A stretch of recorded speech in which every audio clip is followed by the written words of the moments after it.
से। एक दिन सृष्टि का भाई शीनू कहता है, बहन क्या कर रही है? तुझसे एक बात करनी है। अरे हाँ हाँ करना, मैं तो तेरी बहन हूँ। बहन मेरी लाइफ में ना एक लड़की है, बहुत अच्छी है। मैं सोच रहा हूँ माँ और पापा से बात करूँ शादी के लिए। सृष्टि को समझ में आ जाता है कि भाई की शादी होते ही भाभी उसे एक दिन भी घर में बर्दाश्त नहीं करेगी। आ क्या बात है भाई, बताना कौन है वो? यार वो बहुत अच्छी लड़की है, पढ़ी लिखी है, मेरे साथ जॉब भी करती है। बस एक प्रॉब्लम है। हाँ, प्रॉब्लम?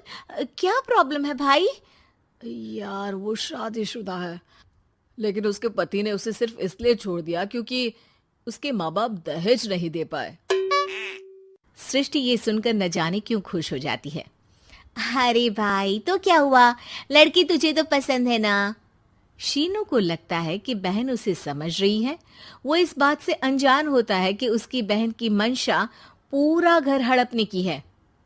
सृष्टि अपनी माँ से कहती है, मम्मी मुझे तो बहुत चिंता है, पता है शीनू क्या कर रहा है? अरे क्या कर रहा है, वो तो काम पर जाता है और वापस घर आता है। नहीं ना माँ, वो यही तो नहीं कर रहा, बाकी सब कर रहा है। आपको पता है उससे प्यार है, और वो भी एक शादीशुदा लड़की से।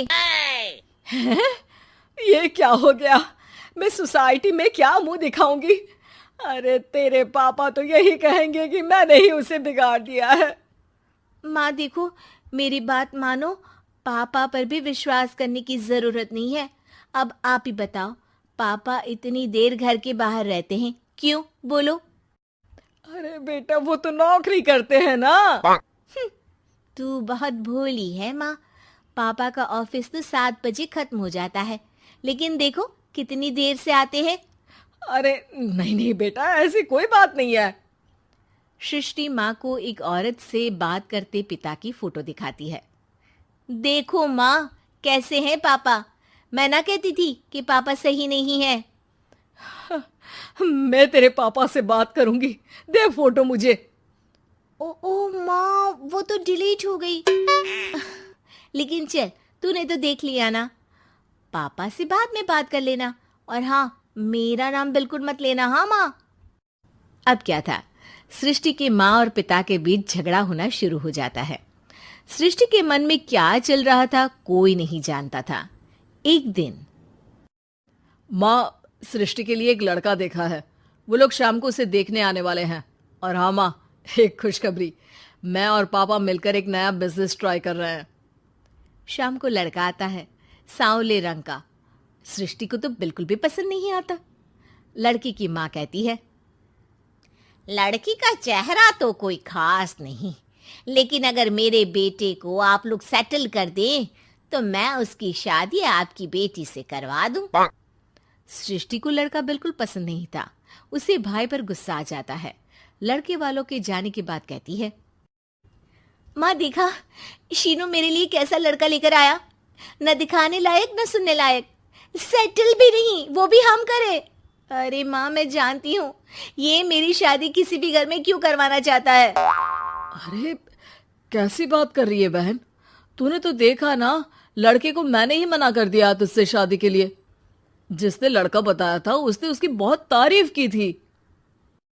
बात आई गई हो जाती है, लेकिन सृष्टि का मन शांत नहीं होता। क्या करूं, कुछ समझ में नहीं आ रहा। मेरी शादी हो गई तो ये लोग पूरी प्रॉपर्टी शीनू के नाम कर देंगे, मेरे हाथ तो कुछ लगेगा ही नहीं। तभी सृष्टि को आइडिया आता है। वो किसी वकील को फोन करती है। जी देखिए, अगर आपके मम्मी पापा का तलाक हो जाता है तो आपके पिता की आधी प्रॉपर्टी आपकी माँ के नाम हो जाएगी, फिर उसे वो किसी को भी दे सकती है। सृष्टि अब माँ को बेटे के खिलाफ भरती है। माँ, शीनू पर नजर रखा करो, वो जिस लड़की के प्यार में है ना, वो शादीशुदा है। यहाँ आएगी, सारा पैसा रुपया जमीन जायदाद सब हड़प लेगी। पापा का भी हाल तुमसे छुपा नहीं है। ऐसा ना हो कि मैं और आप एक दिन सड़क पर भीख मांगे। हे भगवान, मैं तो जीते जी मर जाऊंगी अगर ऐसा हो गया तो।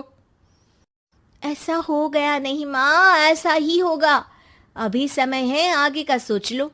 मैं तो कहती हूँ पापा से आधी प्रॉपर्टी लेकर अलग हो जाओ। पापा की आधी प्रॉपर्टी भी हम लोगों को अगर मिल जाती है ना, तो अगले 7 जन्म सफल समझो। बेचारी माँ बेटी के कहने पर पति से तलाक लेकर अलग हो जाती है।